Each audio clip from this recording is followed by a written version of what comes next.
Welcome to NvirWorld.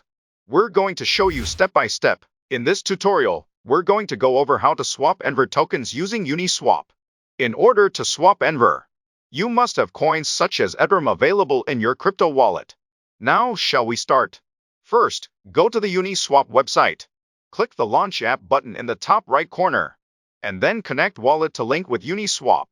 In this video, we will use MetaMask. Select MetaMask. Please log in when the MetaMask window pops up. Check your account and click Next. Click Connect to link your MetaMask with Uniswap.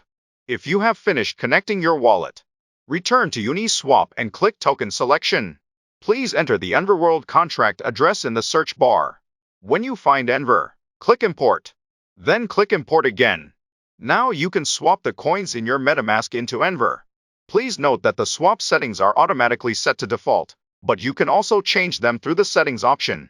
Now, enter the desired amount and click Swap. Click Confirm Swap.